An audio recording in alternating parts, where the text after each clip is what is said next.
All right, welcome everyone to the second Falls Free webinar of 2024. My name is Jill Woodard and I work with the Injury Prevention Research Center at Emory, and we will be facilitating the session today. To start, we would like to go over a few housekeeping items. This presentation will be recorded and made available on the Injury Prevention Research Center at Emory's iPrice YouTube channel. To reduce background noise, we request you keep yourself muted for the first portion of the session. Once we reach the Q&A portion at the end of the presentation, you are welcome to unmute and ask questions. Please use the chat box at any time if you would prefer to stay on mute. If we do not have time to address all the questions, we will be sure to get the answer to you after the presentation is over.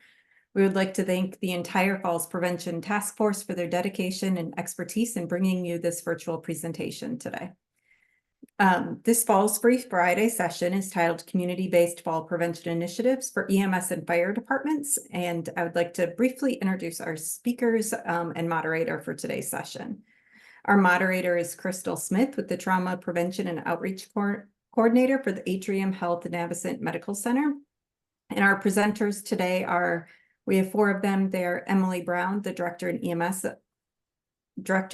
and Trauma of South Georgia Medical Center, Brian Boutwell, the Fire Chief with Valdosta Fire Department, Laura Coleman, who is the immediate past president of Georgia Public Safety Educators Association, and Christina Bramlett with Public Information Officer and Life Safe Safety Educator with Monroe County Emergency Services. Without further ado, I will pass this over to our moderator and speakers. Crystal?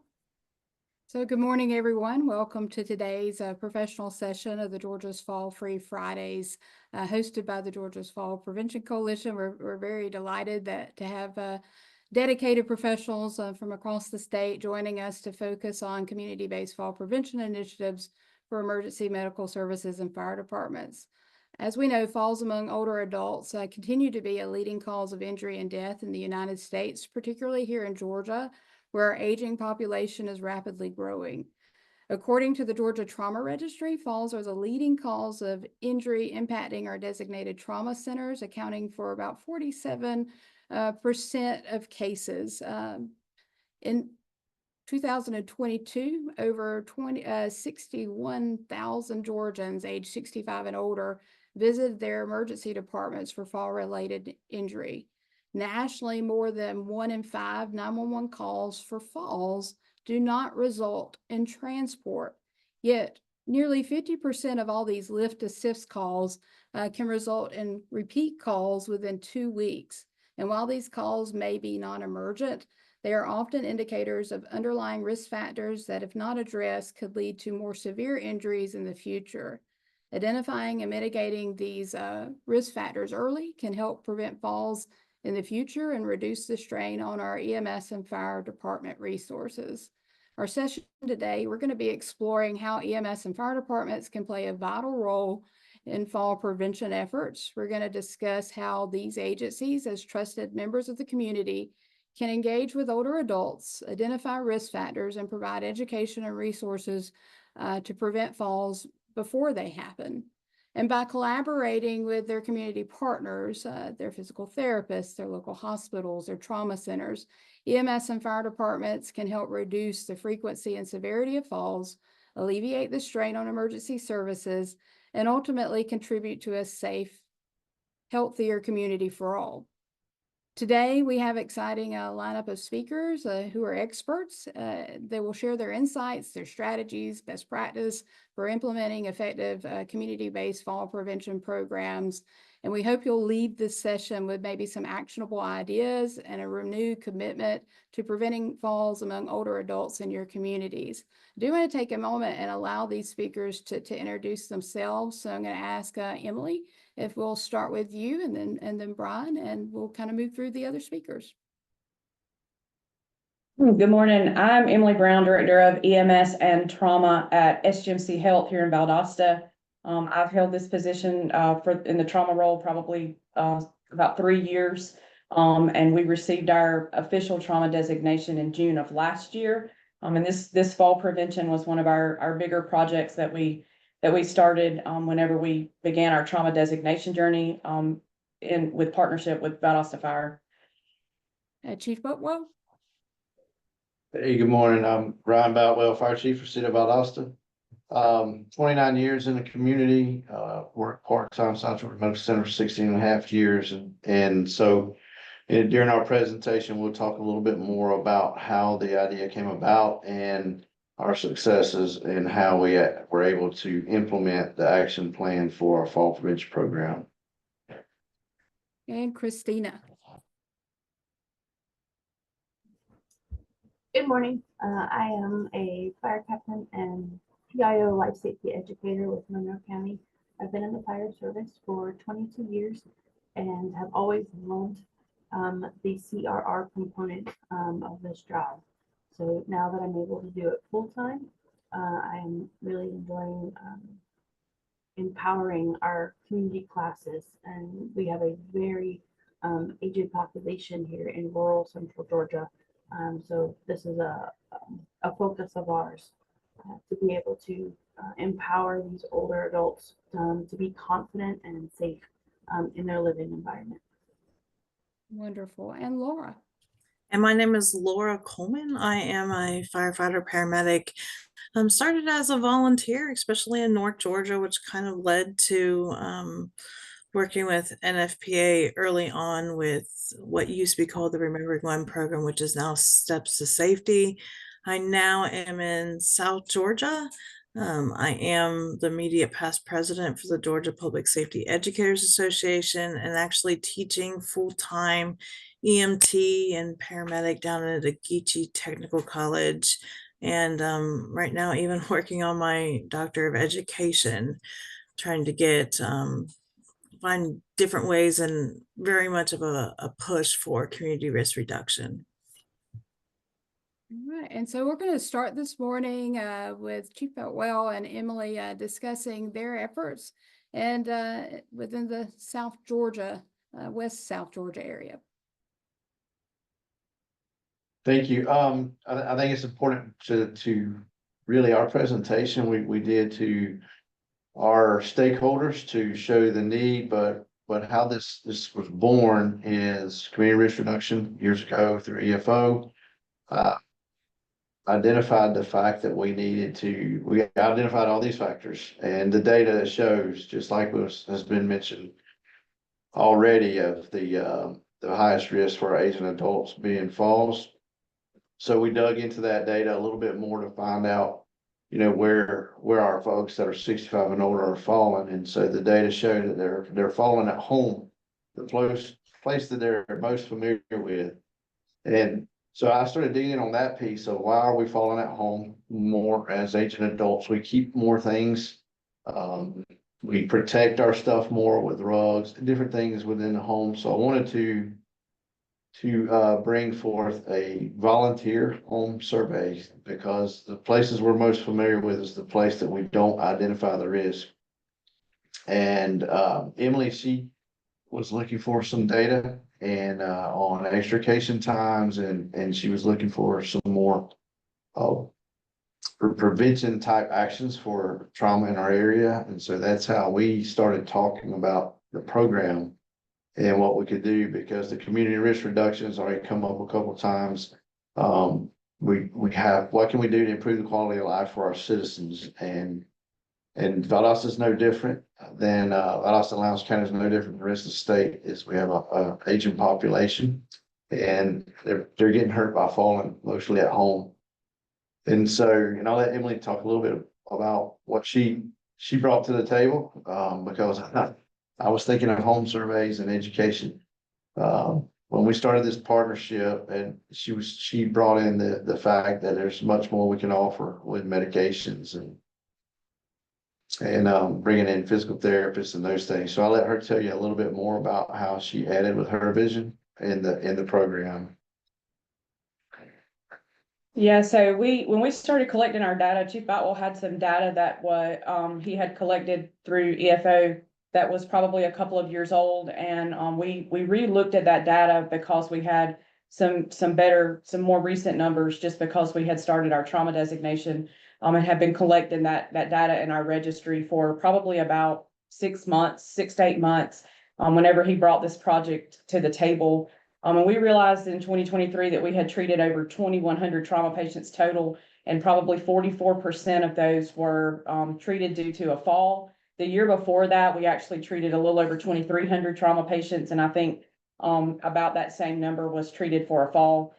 So we decided that, you know, not only could we incorporate from a volunteer basis with our fire partner, but that doing home assessments, but that we could also do some education when these patients present to the emergency room or they had to be admitted for a trauma injury due to a fall, because we really wanted to focus on preventing the fall, as well as if we could prevent that initial fall, that would be great, but it's very difficult to get into people's homes at large numbers at the time. We see them more often in the emergency room or in the hospital. So we definitely wanted to focus on preventing a second fall, which we know if they fall a second time within so much of a period of time that increases the mortality rate pretty drastically for those individuals. You can advance that slide, Crystal. So we got all of our partners to the table. We decided to use the steady curriculum that was available on the CDC website. We weren't reinventing the wheel as far as curriculum goes. It's good curriculum.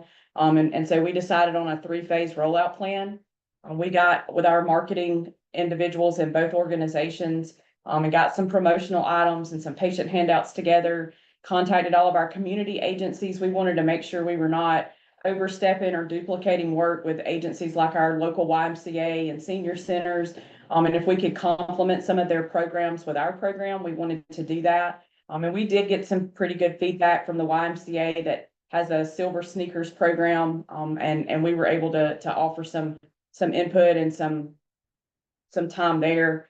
And then we put our fall prevention team in place. So we've been able to get in front of several civic groups and talk. And the first one that we did was at VSU. It was a group of retired individuals. And we got some really good feedback from that group and found that a lot of the people in the civic groups come and they are very unaware of the medications that they take and what those side effects are. So we really focused on adding some people to our team when we go to these different events, and taking our pharmacy group at the hospital volunteered to send pharmacists, our rehab group, inpatient rehab group at the hospital. They've sent and participated with us, sending different types of therapists, but particularly the OT and PT. And we found that they really responded well to that, but especially the medications. So we're kind of to a point in our program now where we probably need to think about including some of our pharmacy partners within the community. Because I think that they're asking the question when they pick up their medicines, do you have any questions? And I don't think they know what questions to ask. It was pretty eye-opening to us to realize that a lot of the people attending these sessions did not realize that certain medications would make them dizzy or could affect their balance, such as diuretics and even taking a Zyrtec at home, and they were not aware of that. And part of the last part of our program that we've included is that we began pilot groups for home assessments. And so we advertise on our ER discharge paperwork that if you're a resident of the city of Valdosta, that they can contact Valdosta Fire Department and request a free home visit. But we also round on our patients within the emergency room and upstairs that have been, if they had to be admitted for a fall, to offer that free home assessment to them before they're discharged home. We have had quite a few people that have taken us up on that offer, and we've been able to do home assessments, and we've had very good results with that. I'll let Chief Will talk more about the home assessments. That's their department leads that. I can get my. You want to talk about that? Yeah, so the home assessments, a couple things I would say, just some things we've learned as we go. At the very beginning, we're very selective of who we had participate in these surveys, because of we are aware that when we go to a home, it's very intrusive, especially in our older adults, that as we start aging, we get more protective of our stuff. So we're very clear when we go to the home surveys to tell them that we only go where they take us, and that anytime they feel uncomfortable, that we're great at let's just stop, we'll talk about it, and we would back off. with that being said, a couple little things, if you notice that they seem to have, they might be a OCD, they're very, very neat. Don't take 4 or 5 people in, we just take 2. And let them lead. What we have found, things on the home survey is that we'll have stools in the kitchen where they're using them daily to get dishes down or even weekly. And so we make recommendations to move some things lower and put your seasonal stuff up higher where somebody can come help you get that and try to discourage them from using stools. We don't put our hands on anything because of liability. We just make recommendations, but we're very careful to tell them that, we don't cross that line so they think that we're, inspectors, fire or any kind of code inspectors, but only making recommendations. So as Emily said earlier, we've done that through our education. We've had some people request through discharge. We've had some people request, and we've also teamed up with a smoke alarm blitz. And so as our folks would go door to door doing smoke alarm assessments, they would also offer home surveys. And so that's probably been the place we've learned the most. Some folks they would be very reserved and they want to talk to you. So we talk to them at the door and then they would invite us in. And then we'd have people say, well, I just want you to look in the living room. And we talk to them. And once they feel more comfortable with us, we would go through the entire house. So it's just the key to that to me is that it's not, we're very careful not to seem like we're any type of code enforcement or we're gonna cite them. We simply make notes and recommendations. And we have been well received. Had some great conversations. And in talking to people, I know one particular couple that stands out. Emily noticed some symptoms, the man was presenting different symptoms, and so she was able to ask him about his condition and then offer recommendations. And so that takes that, to me, that community risk reduction and that quality of life piece that we're trying to add to a whole nother level. So at the end, of course, we'll entertain any questions on that home survey part, but it's to me, it's a very, very sensitive piece. Because people are protective of their things. And when you make recommendations about their decorations and things they have in place, you just have to be very careful with that. So right now, if you guys are good with it, would like to entertain questions. We could talk about, we're very passionate about the program. We could talk about it all day, but I think it'd be better use of everybody's time if we just answered questions specific to the program we have here.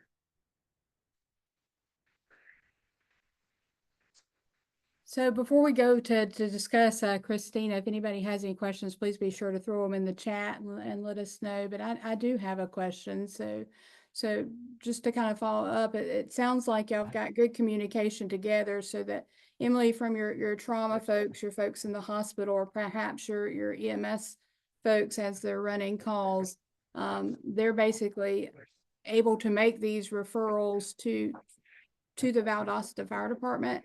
Have y'all had any success and maybe onboarding some folks to assist you with these fall in-home fall assessments?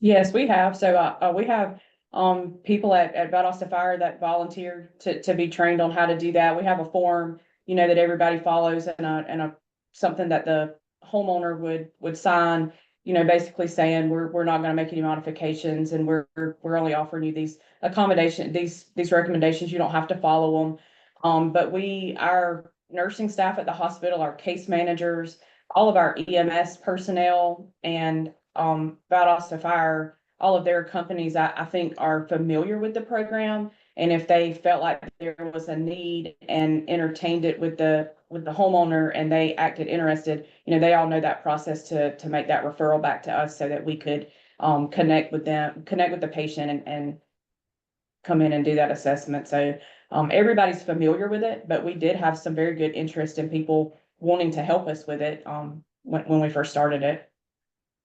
Lynn Grant has asked, have you had an opportunity to see any reduction in the falls since the implementation of program? Do you have any success stories that y'all would like to share? So I did run the data last night before, for this today, and we have seen about a 2% decrease in falls from 2023 to where we are now, calendar year 2024. And so one of our, I think one of the biggest, I wouldn't call it a barrier, but people are still a little bit hesitant about taking us up on the home assessment. They always ask us how much it costs. I mean, it's just, I think it's very difficult in today's age, especially, post-COVID, to kind of link up with people and say, hey, let me invite these strangers into my home. We try to do a lot of bedside education or education when we run a call, somewhere for, if we've run the same call for lift assist or a fall, but they don't need to be transported. We try to incorporate a lot of this education there without necessarily doing the whole fall assessment, the home fall assessment. But I think that we've seen a decrease in falls, and just overall. And I think that, we try to push out a lot of information when we go to events and things like that. So can I link it back directly to in-home fall assessments? No, but I think overall our message and just the push on social media when we go to events and offering this education to patients, I think has made a difference. Absolutely. Rachel Fraser asked if they need modifications, home modifications, you recognize that. Do you kind of have a referral mechanism beyond that to kind of, these are places maybe you could grab bars or anything like that? Have you had any luck with that? So we have had, we do have resources that we can provide. Veterans groups and things that are looking to help people. Our experience so far, and we've done quite a few home surveys.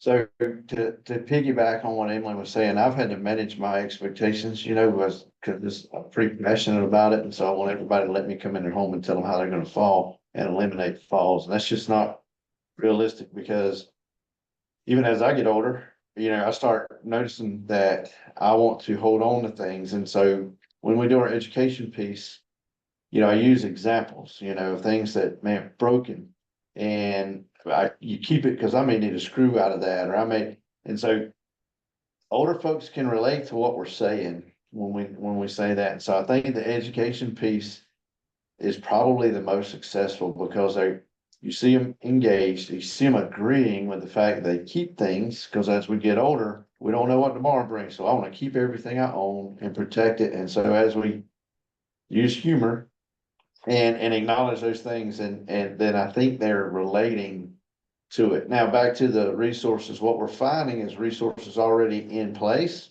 but maybe the grabs at the tub are loose, the rugs, we're recommending the tape and those things. And so far we've had people that have been able to make these adjustments. As hard as it is for us not to tighten up the grab handle on the tub, we fortunately have had people, family members and folks that they've had that they could get to go ahead and make these adjustments, if you will, to make it safer. But as far as running across something that is a major thing with that, maybe they need a ramp built, or they need some handrails or major modifications, we do have resources, but we haven't run across that so far.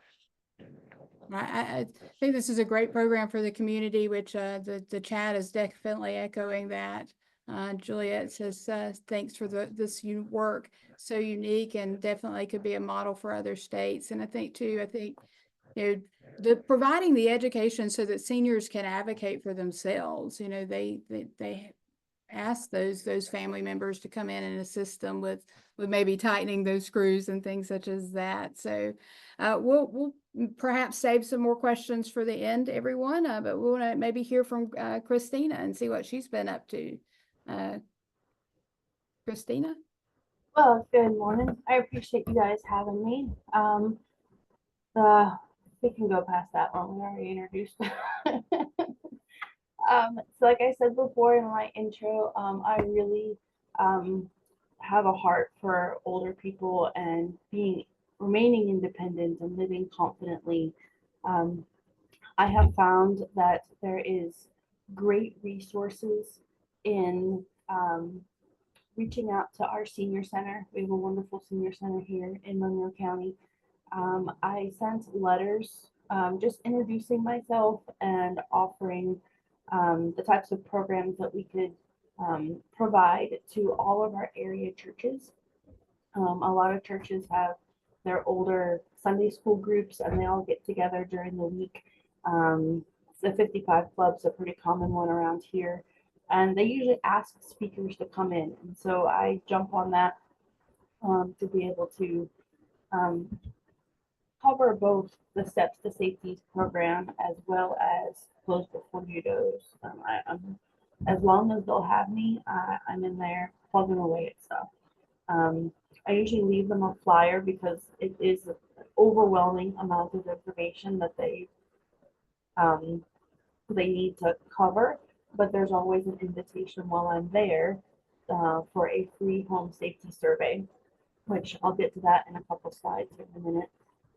But we offer so going back to just where we outreach, is the community groups. And then we have a wonderful classroom here that I like to offer classes for caregivers, or if they have older relatives, so that they know how to approach their relatives, their parents, their aunts and uncles, and the things to look for when they're visiting those older people.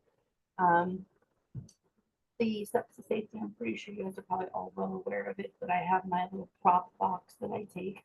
I really think it's important, as opposed to just going out and talking about it, for them to be able to lay hands and see the functionality of these things. So like the suction cup handles, the safety grips, that they can see what they look like, what what the manner of installation is.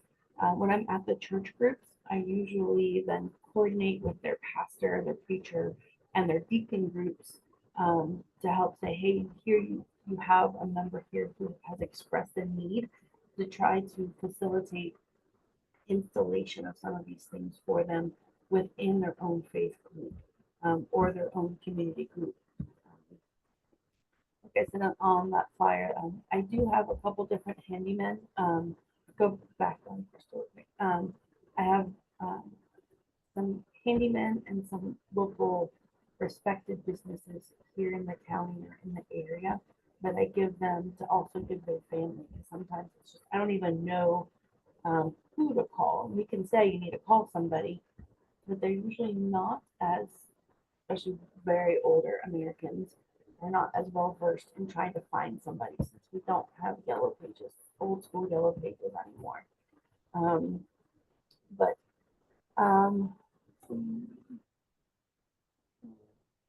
and then we have coordinated with a couple of physical therapy locations here in the county, who are all on board for fall prevention, so that when we get a frequent faller, our crews have flagged those people to me, that I can then go out and meet them to go over and offer a home safety survey. And we've had some people who have said, no, I'm good, which is fine. But there's also been others who have said yes. And let's see, the tug test, the physical therapy doctors taught our crews, and we've taught our newer folks the tug test, the timed up and go test, when we have these lift assists where they don't want transport, and not as a means, it's just a means of assessment, that we're still not going to force them to go, but that we can maybe highlight where they might need a fall screening.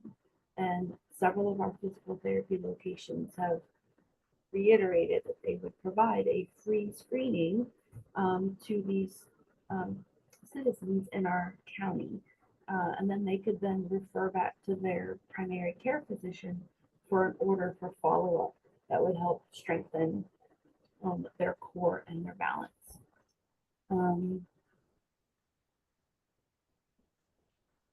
And here's our home safety survey.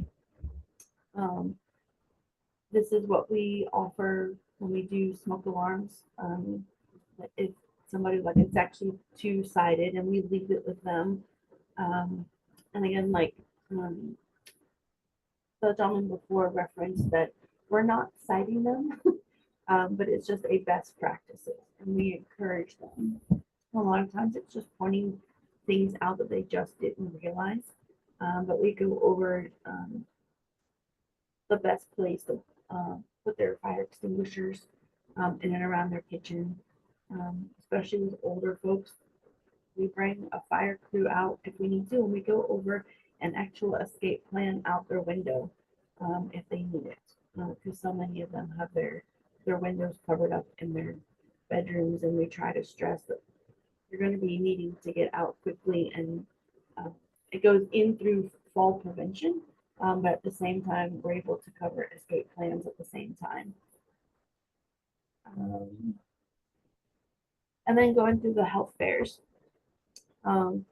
You know, a lot of our citizens have a polypharmacy is a big issue. So when we have these health fairs, we have tried to incorporate several of our local pharmacists who will be at the health fair to go over all of their meds, because so many people don't realize that because they get their meds at different pharmacies, that they're not communicating to know what they're taking and when, and how that's going to affect their dizziness or their lightheadedness, and then that would also contribute to a fall.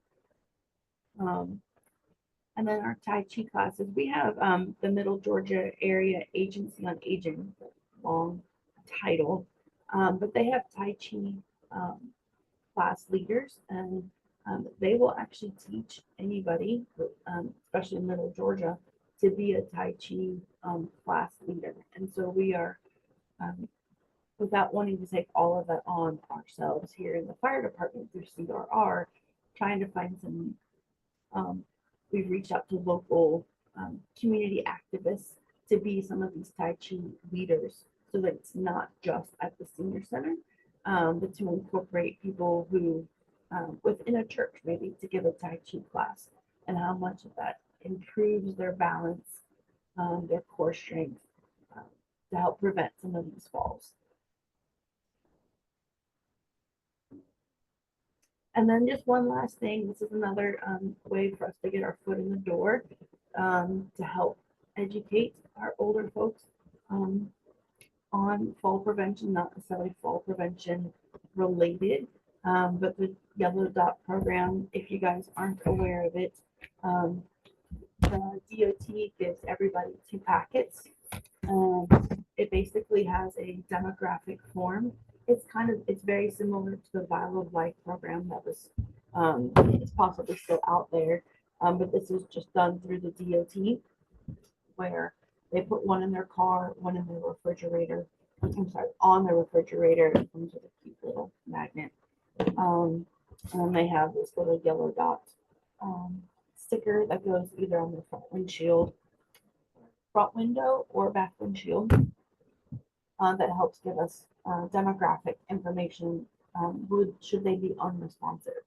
But again, it's another way for us to start the conversation of safety and confidence while they are, and then we can go into fall prevention that they hopefully wouldn't need to have this utilized.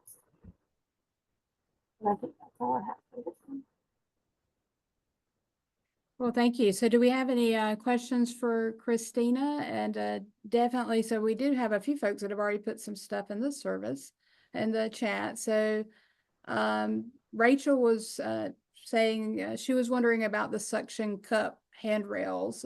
She said she's heard over the years from a couple of folks, maybe they're not the greatest, you know, I guess, you know, do you have a certain one that that you're using, or have you spoken to your physical therapy or OT partners to maybe recommend one versus another?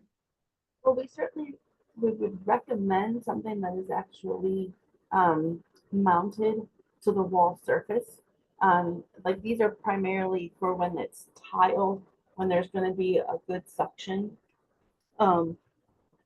surface.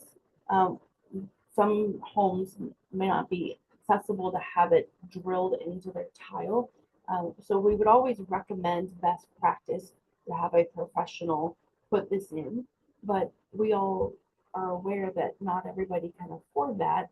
And while we would recommend having something permanently mounted, I would still want to offer that this is still a resource better than nothing. Because if someone's going down, having something on there, I think would be better than having nothing on there.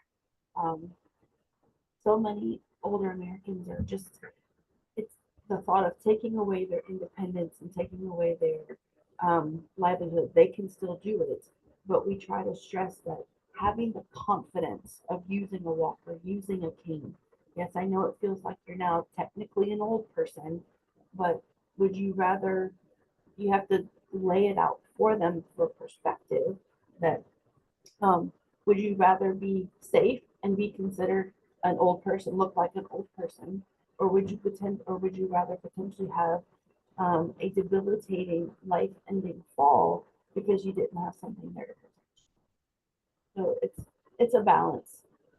Right, and it's great that you're able to partner with your senior centers and your area agencies on aging. And I think that both of our presentations that we've had thus far today have kind of highlighted, that interconnectivity with your community partners. We all have those area agencies on aging that are servicing our various communities, and we all have the senior centers, and we have our local hospitals, but y'all have basically found the white whale of injury prevention, where you all have worked very hard to connect those resources together so that you're breaking down silos, and you're really circling your seniors and your older adults with kind of a community of care. So kudos for both of y'all, both areas, for being able to pull that together. Someone asked, and I'm sure this is a question for the entire team, is would folks be willing to share their fall risk assessment or their home fall assessments? Absolutely. Yeah, I think that was good. So if there's any more questions for Christina, please again throw those in the chat. I think we're going to go ahead and move on to Laura. Laura's going to tell us a little bit more. So both Christina and Chief Boatwell have discussed CRR, and that's in large part because they're connected with the fire community. And Christina, Monroe County Emergency Services is a fire-based, has a fire-based EMS service. But a lot of our EMS agencies aren't quite as familiar with the CRR process, and some of the resources that maybe that our fire departments have tapped into, but definitely our EMS programs and EMS agencies could take advantage of those resources as well. So Laura, would you speak to some of that? I can, and just to give you a little bit more background on me.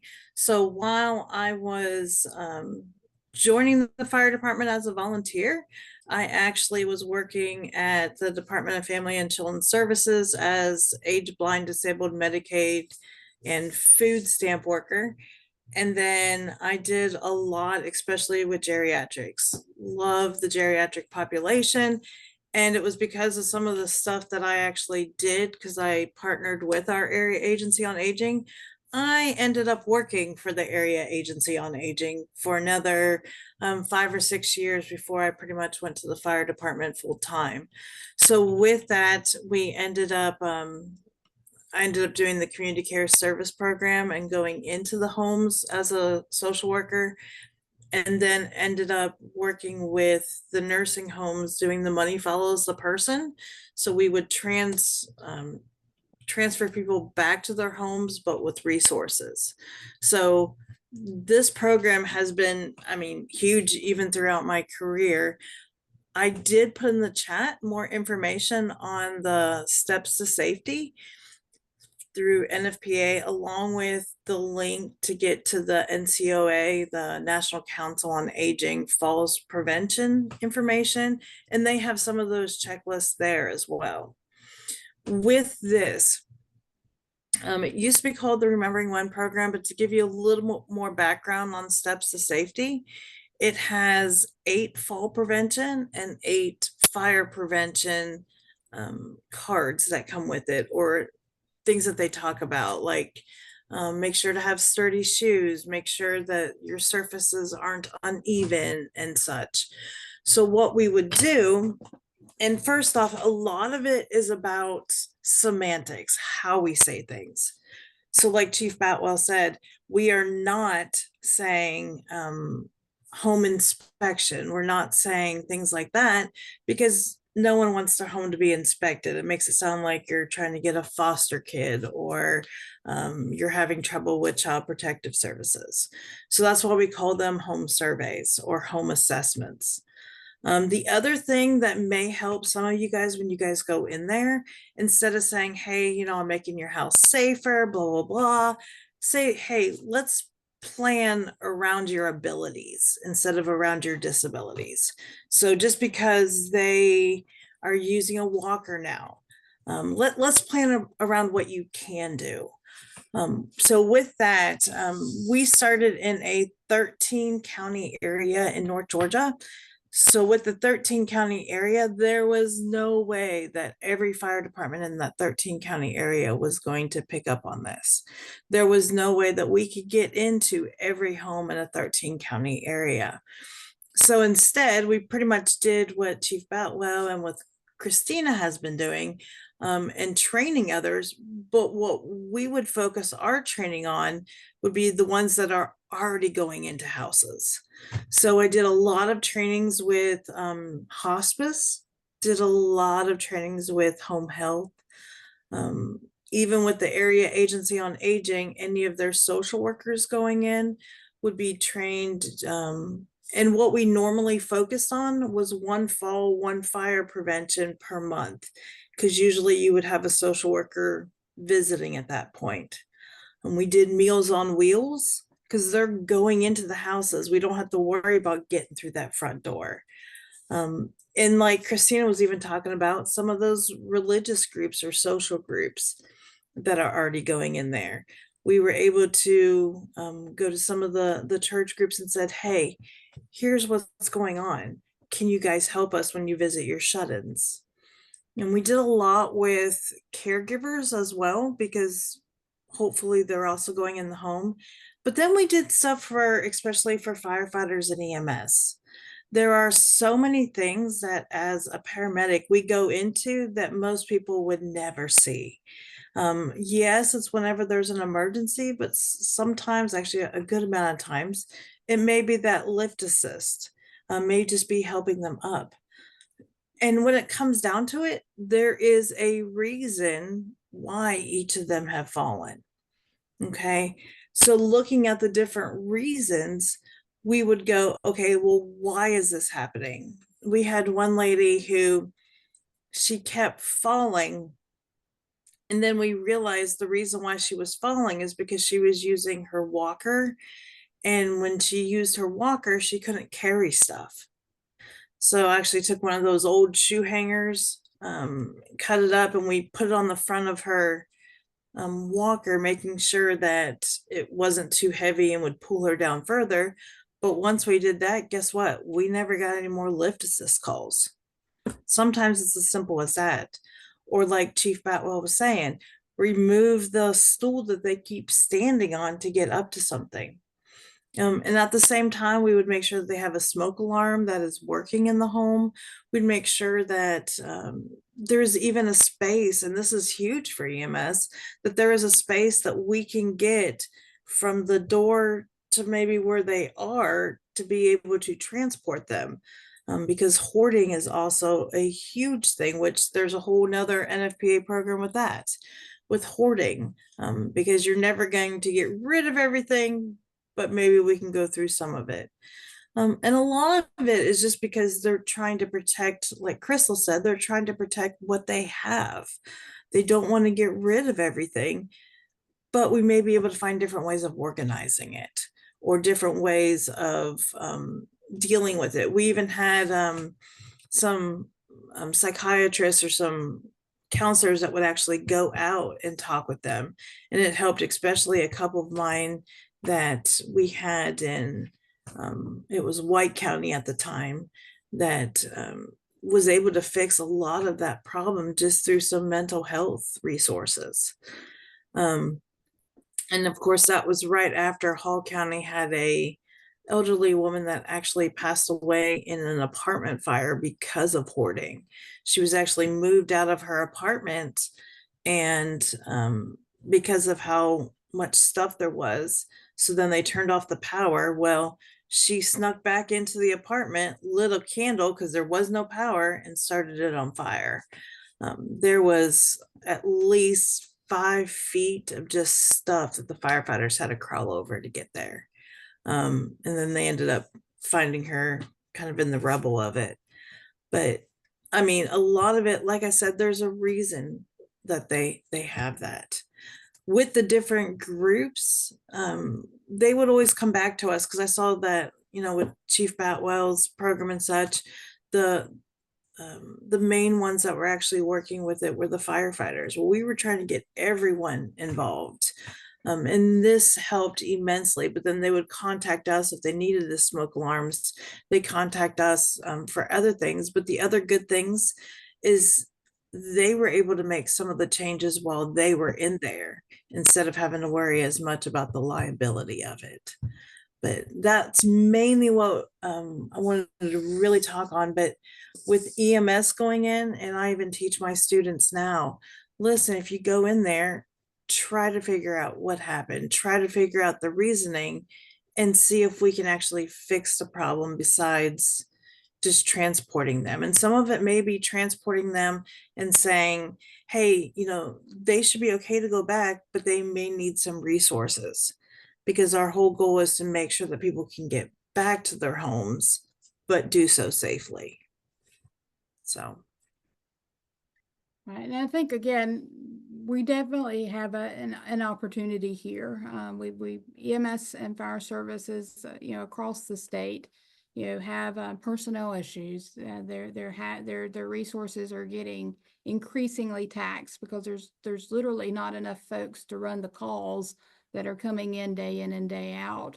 And so one of the data points that we shared earlier, a lot of these lift assist calls, particularly if we do a lift assist and not transport, they're going to be calling us about 50% of them within 2 weeks. You know, so you know, if we don't start engaging with our older adult population and begin doing some of this fall prevention work within our communities, I think we're missing an opportunity. We're literally running yesterday's calls in addition to today's calls if we're not intervening and getting these folks connected with the right resources to be able to turn their situation around, identify the issue that's creating the problem.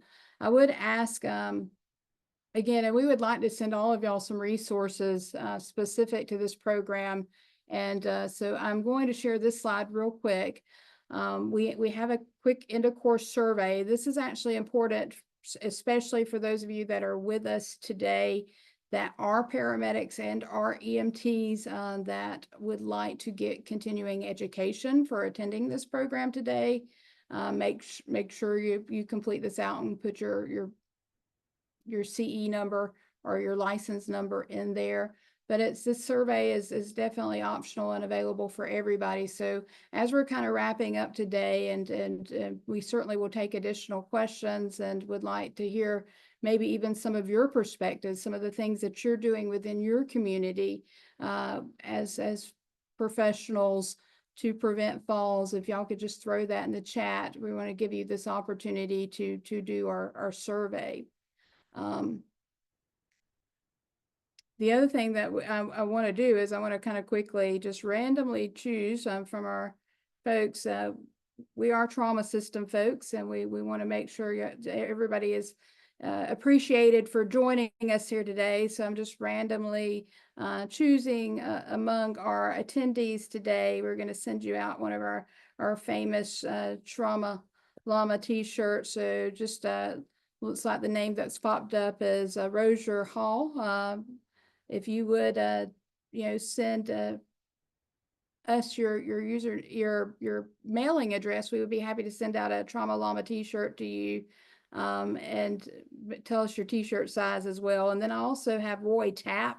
Your name has popped up. So Roy Tapp, we would like to send you a t-shirt. And so if you'll put your size and your number, but I'd like to send you a lot of resources so that you can pick the things that you felt would fit best in your community. And yeah, Laura has she's modeling the Trauma Llama t-shirt. Laura, you got to talk, say something.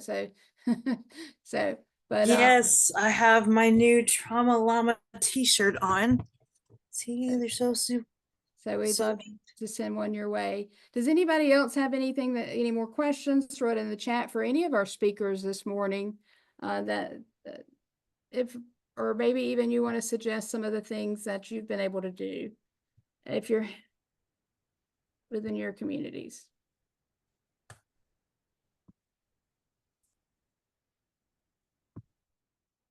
Any questions?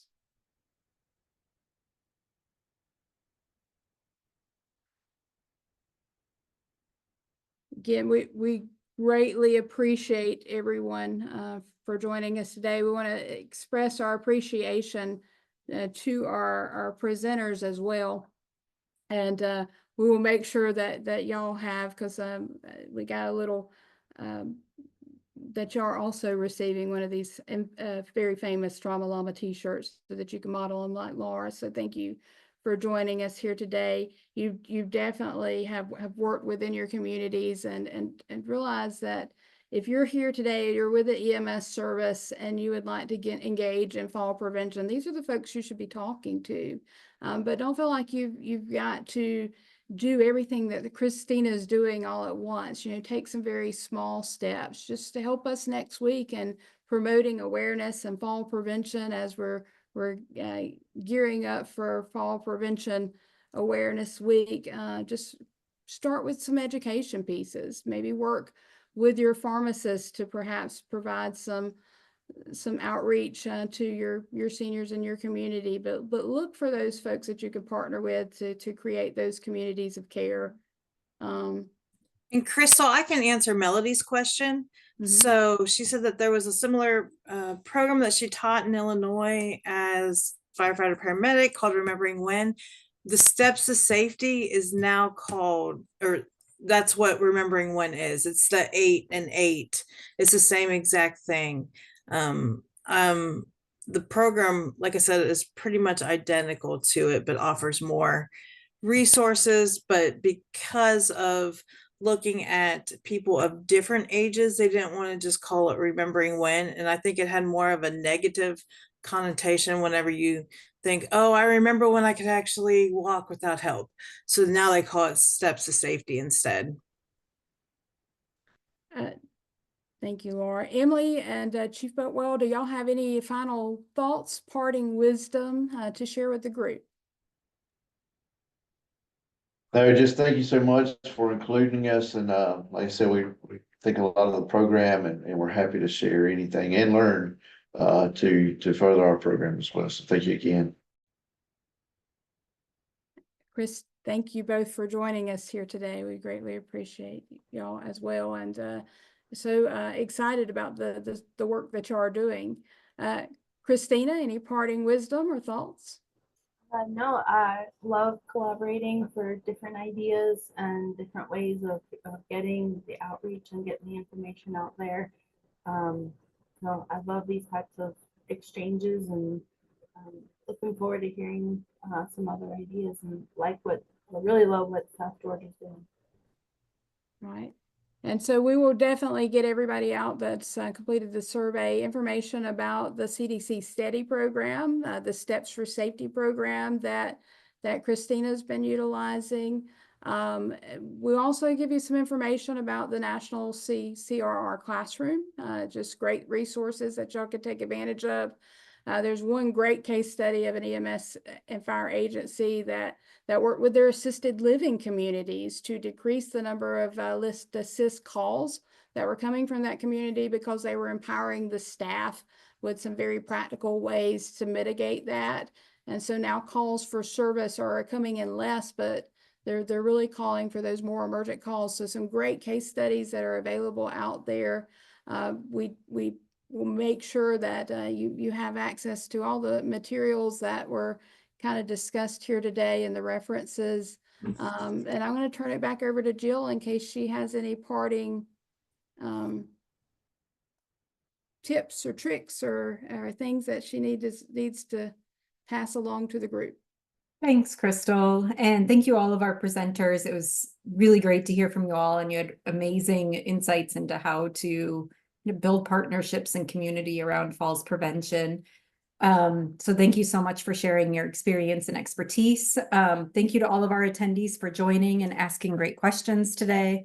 As a reminder, the session was recorded and will be available on the Injury Prevention Research Center at Emory's YouTube channel in the upcoming weeks. If you have additional questions for our speakers, please reach out to either Megan Piasanow at dph.georgia.gov or to iprice@emory.edu. We're happy to put those into the chat as well. Crystal has shared the survey. Evaluation data is really important when it comes to how we're able to continue and keep these sessions going, as well as to better understand the needs. So please fill that out when you have a moment. And we hope to see you all next Friday for the next Falls Free Friday session, which will be chronic health conditions and falls to support Fall Prevention Awareness Month. Again, I would like to thank all of our speakers and all of our participants who joined us today. Hope you enjoyed your Friday morning and have a lovely weekend. Thank you, Jill.